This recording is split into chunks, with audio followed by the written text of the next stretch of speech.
ഭൂമിയിലെ നമ്മുടെ ജീവിതത്തിങ്കൽ നമ്മളോടാരും നന്മ കാണിക്കാറില്ല, ദയ കാണിക്കാറില്ല, ആരും നമ്മളോട് കരുണയോടുകൂടി ഇടപെടാറുമില്ല.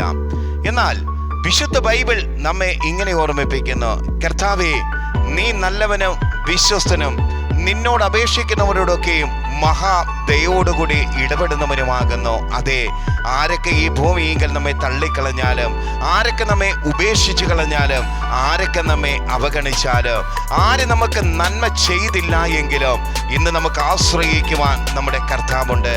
തന്നിൽ സമീപസ്ഥനായിരിക്കുന്ന കർത്താവ്, നല്ലവനായിരിക്കുന്ന കർത്താവ്, കരുണയുള്ളവനായ കർത്താവ്, മഹാദയുള്ളവനായ നമ്മുടെ യേശു.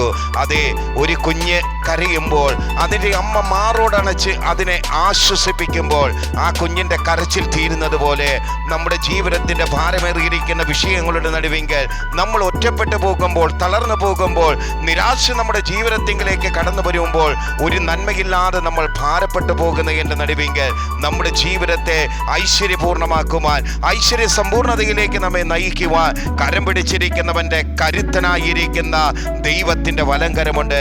അതെ, തന്നെ അപേക്ഷിക്കുന്നവർക്ക് മഹാദയുള്ളവനായ കർത്താവ് നമ്മുടെ ആവശ്യങ്ങളുടെ നടുവിങ്കൽ അത്ഭുതം പ്രവർത്തിക്കുവാൻ വേണ്ടിയിട്ട് കഴിവുള്ളവനായ ആ യേശുവിൻ്റെ കരത്തിലേക്ക് നമുക്കൊന്ന് ആശ്രയിക്കാം. കർത്താവ് നമ്മെ അതിനായി സഹായിക്കട്ടെ.